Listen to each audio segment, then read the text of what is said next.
PSA. High impact, extreme sexual, unrelenting spoilers are coming. The Danganronpa series has a really unique and interesting arc, and you should definitely play it. That said, this video pretty much spoils the entire series. Danganronpa.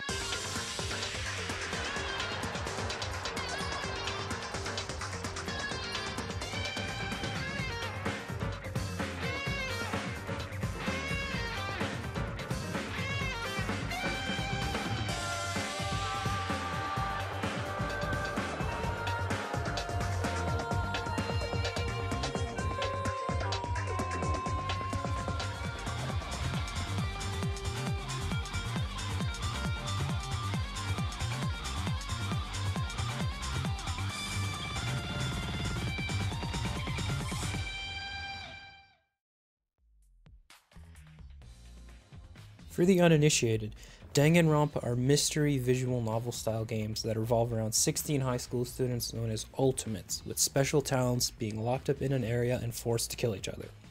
As the game progresses, you can grow your relationships with other students a la Persona, find secrets, and play weird minigames. When someone is killed, you proceed to investigate the crime and take place in a class trial to find out who the culprit is. The series has dabbled in a lot of things, but its main focus, particularly in the first and second games, are the concepts of hope and despair.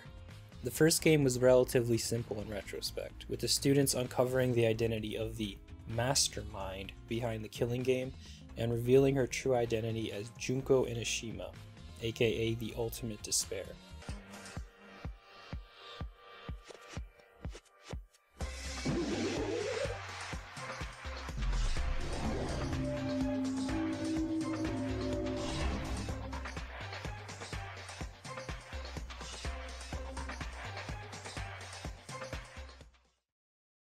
A bunch of weird shit happens and hope wins over despair, etc, etc, the end.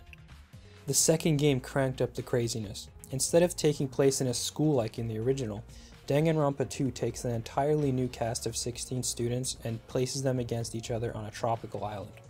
The twist ends up being that the 16 students were actually a group known as the Remnants of Despair, who were all infatuated with the villain of the first game, Junko Enoshima.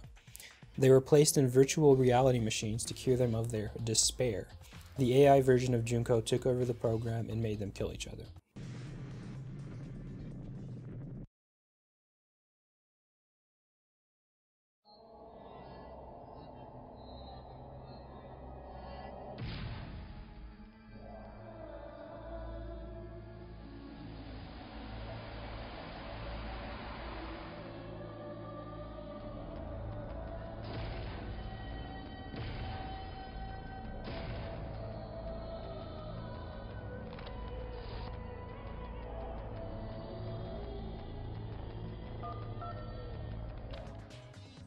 A bunch of weird shit happens and hope wins over despair, etc, etc, the end.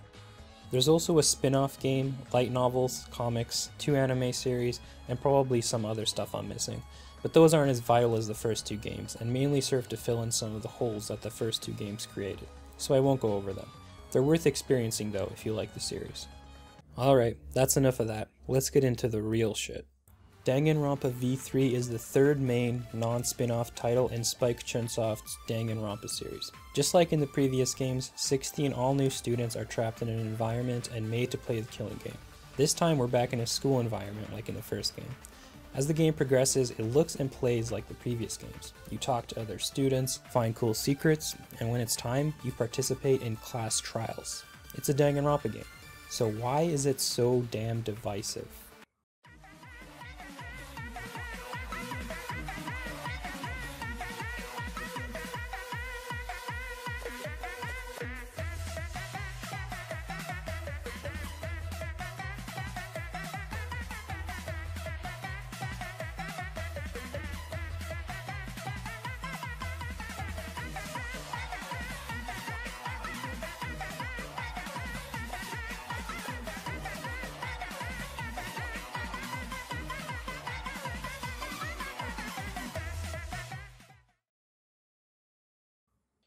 Well...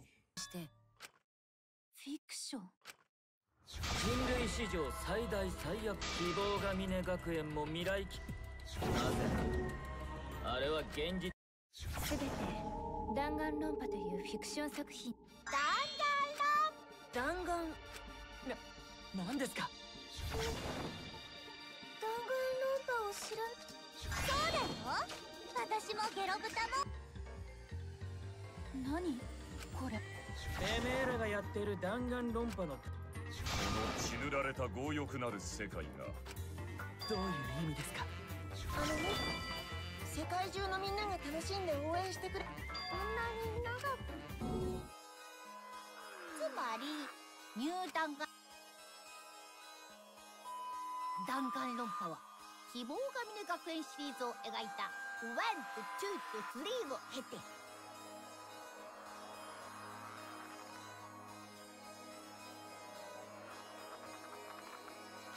それからもシリーズは続いていき、やがてゲームやアニメ、そして今回の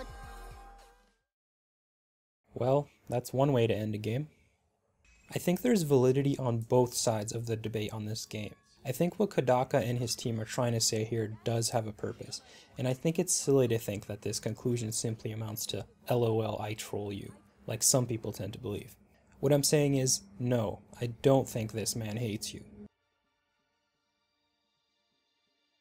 Fiction always has and always will continue to be a look into another world, a way to escape the despair of reality. So when a game like Danganronpa V3 comes along and breaks the fourth wall so hard that its reverberations can be felt in your anus a week after you play it, it can be a surreal feeling, especially the way that this game does it. So, is it lazy? Well, that depends on the way you look at it. The complete absurdity of Danganronpa has always been one of its trademark aspects, and what's more absurd than this?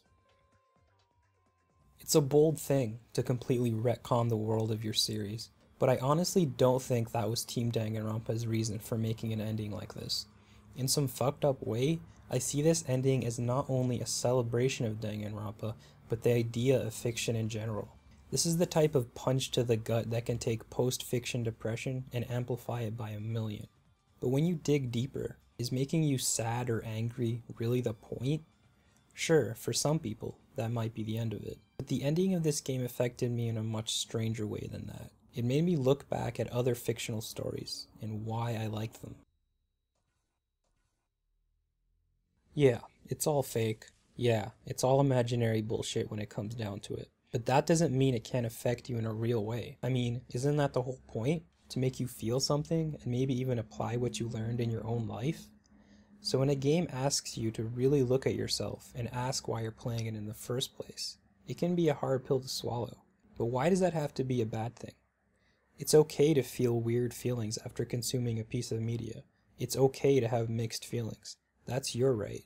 Just as it's Team Danganronpa's right to make an ending that some people will hate. But like I said, that's just one interpretation. If Danganronpa V3 makes you look back at the first two games and remember how much you loved them for not pulling some bullshit like this, isn't that kind of a win in its own way? Those games and your feelings of them will remain, and you'll continue to have new opinions on other games. But Danganronpa V3 will always be that game that made you remember why you love or hate fiction to begin with. Whether you love it or hate it, you can't say it was dull.